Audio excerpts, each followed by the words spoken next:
Assalamualaikum warahmatullahi wabarakatuh. Perkenalkan, saya Selvi Syabani dengan NIM 210600002, kelas reguler pagi, program studi Teknik Informatika Fakultas Teknik Universitas Maesari Bakti. Tujuan video ini adalah untuk memenuhi ujian akhir semester mata kuliah pilihan peminatan 1. Pada kesempatan kali ini, saya akan membahas tentang data mining, yaitu mengklasifikasikan model menggunakan algoritma random forest, yang dimana algoritma ini digunakan untuk memprediksi apakah seseorang terkena kanker berdasarkan sejumlah faktor, seperti usia, jenis kelamin, dan kebiasaan merokok. Sebelumnya, di sini saya sudah mempunyai programnya dengan menggunakan Python di Google Colab ya. Yang pertama ini ada import pandas. Aspeda ini digunakan untuk bekerja dengan data tabular. Kemudian ada import numpy asnp ini digunakan untuk melakukan operasi matematis pada array. Dan selanjutnya ada import matplotlib.pyplot.as.plt ini digunakan untuk membuat grafik. Dan yang terakhir ini ada import seaboard as sns ini untuk membuat grafis statistik. Selanjutnya ada df sama dengan pd.read.csv. Ini untuk membaca data file CSV ya dari sini. Kemudian ada df.info digunakan untuk mencetak ringkasan objek data frame pandas. Ringkasan ini mencakup informasi tentang indeks, kolom, tipe data, dan penggunaan memori data frame. Nah, di sini ada pandas.core.frame.dataframe.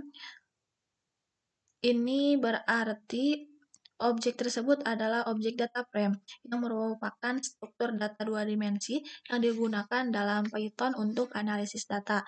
Selanjutnya ada rank index dengan 1500 entry. Ini berarti bahwa indeks data frame adalah urutan bilangan bulat dari 0 hingga 1499.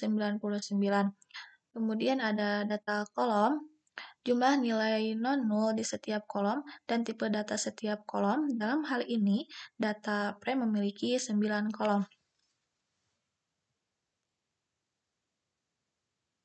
Nah, selanjutnya ada df.head adalah digunakan untuk menampilkan 5 baris pertama dari sebuah data frame. Tabel yang berisi data tentang kesehatan pasien ini memiliki 9 kolom, yaitu ada X, di mana nilai integer yang mewakili usia pasien berkisar antara 20 hingga 80. Kemudian ada gender, yaitu nilai biner yang mewakili jenis kelamin, di mana 0 menunjukkan pria dan 1 menunjukkan wanita. Selanjutnya ada BMI, yaitu nilai berkelanjutan yang mewakili indeks massa tubuh, berkisar antara 15 hingga 40. Kemudian ada smoking, yaitu nilai biner yang menunjukkan status merokok, di mana 0 berarti tidak dan 1 berarti iya. Nah, selanjutnya ada genetic risk, yaitu nilai kategoris yang memiliki tingkat risiko genetik untuk kanker.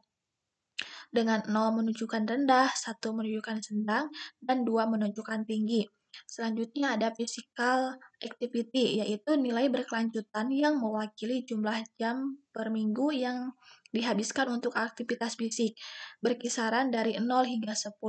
Selanjutnya ada alcohol intake, yaitu nilai berkelanjutan yang menunjukkan jumlah unit alkohol yang dikonsumsi per minggu, berkisaran dari 0 hingga 5. Selanjutnya ada center history, yaitu nilai biner yang menunjukkan apakah pasien memiliki riwayat kanker pribadi, di mana 0 berarti tidak ada dan 1 berarti ya. Dan yang terakhir ada diagnosis, yaitu nilai biner yang menunjukkan status diagnosis kanker, di mana 0 menunjukkan tidak ada kanker dan 1 menunjukkan kanker. Nah, selanjutnya ada df unique adalah fungsi yang digunakan untuk menghitung jumlah nilai unik pada setiap kolom dalam sebuah data frame. Nah, ini hasilnya ya. Selanjutnya ada df the type. Ini yang berisi tipe data di setiap kolom dalam data frame-nya. Selanjutnya ada get numerical and categorical fitur. Ini biasanya digunakan untuk memisahkan fitur numerik dan kategorikal dari kumpulan data. Nah, ini selanjutnya menunjukkan jumlah panggilan yang diterima dari waktu ke waktu.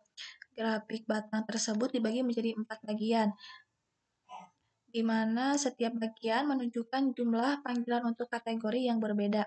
Nah, pada bagian grafik batang untuk gender, terdapat 2 batang, di mana 0 ini menunjukkan pria dan 1 wanita. Tingginya batang ini menunjukkan jumlah panggilan yang diterima untuk kategori tersebut.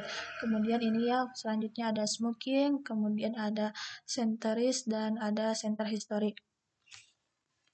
Selanjutnya ada split dataset in training and test set. Digunakan untuk membagi dataset menjadi 2 bagian, yaitu training set dan test set, di mana training set adalah bagian dataset yang digunakan untuk melatih model machine learning. Nah, untuk test set ini adalah bagian dataset yang digunakan untuk menguji performa model machine learning.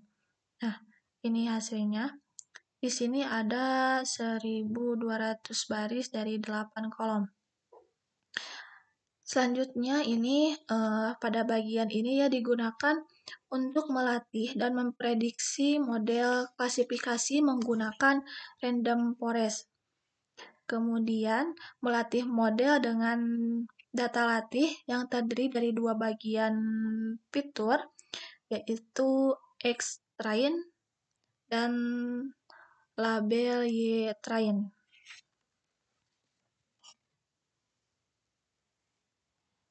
Nah, pada bagian terakhir yaitu menghitung skor akurasi matriks.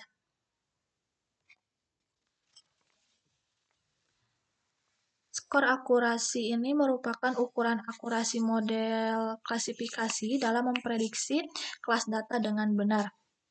Skor akurasi model adalah 0,923, artinya model berhasil memprediksi 0,923 ya, data yang benar. Matrik konfusi ini menunjukkan model memprediksi 1081 data kelas 0 dengan benar dan 6 data yang salah, serta 17 data kelas 1 dengan benar dan 96 data yang salah. Nah, ini hasilnya.